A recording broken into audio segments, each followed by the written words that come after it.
তখন ঠান্ডা উপভোগ করেন, হ্যাঁ, তার জন্য পাখার প্রয়োজন হয় না, বাতাস নিচ্ছেন।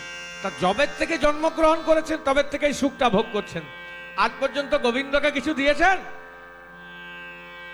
আপনাদেরকে খালি যে দিয়ে গেল।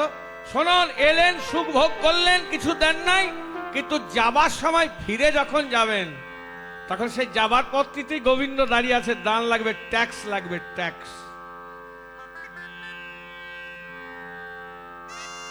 দিলেই পথ ছেড়ে দেবো। ললিতা বলছে তুমি কে?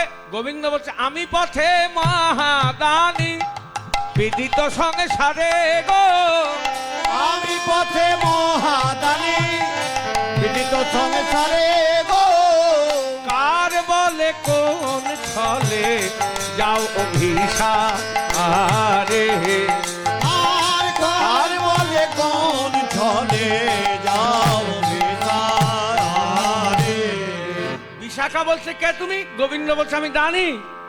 তখন বিশাখা বলছে এ দানি, এ দানি, এ দানি, এ দানি, এ দানি, এ দানি, এ দানি, এ দানি, এ দানি হয়েছ দানি, এ দানি, এ দানি। এ দানি হয়, এ দানি, এ দানি, এ দানি। বাংলা ভাষার মাধুর্য দেখুন, দুটো অর্থ। এদানি মানে এখন, আমরা পেরিয়ে যাচ্ছি অবলা সরলা বলা, অমনি দেখে সেজে গুজে মালা টালা পরি দানি হয়ে দাঁড়িয়ে গেলে এদানি। আবার বলছে এই দানি, এদানি।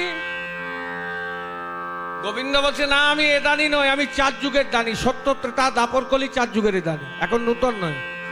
বিশাখা বলছে তুমি যে দানি, কই প্রমাণ কিছু আছে? কি প্রমাণ চাই? কে তোমায় করেছে দানি, হ্যালো দেখি বাট্টা হে, এ তোমায় করেছে দানি, হ্যালো দেখি পাট্টা হে। এ তোমায় করেছে দানি, হ্যালো দেখি বাট্টা হে, এ তোমায় করেছে দানি, হ্যালো দেখি পাট্টা হে। সাবেক দানি নও হে ধনে, কইলে তুমি ধোটা। সাবেক দানি নহে দানি, নইলে তুমি ধোঁকা। মানে এখনকার দিনে যেমন কোনো কিছু গুরুত্বপূর্ণ কাজ করতে গেলে লাইসেন্স বানাতে হয়, হয় না? গাড়ি চালাতে গেলে ড্রাইভিং লাইসেন্স, ব্যবসা করতে গেলে ট্রেড লাইসেন্স, প্রত্যেকটারই লাইসেন্স আছে। লাইসেন্স না থাকলে সেটা বৈধ হবে? খালি গাড়ি কিনলেই হবে, চালাতে পারবেন লাইসেন্স যদি না থাকে? হ্যাঁ, তা বলছে তুমি যে এই পথটা দানি, কোনো লাইসেন্স টাইসেন্স আছে? গোবিন্দ বলছে কেন, আমাকে দেখে দানি বলে মনে হচ্ছে না? বলে বিধে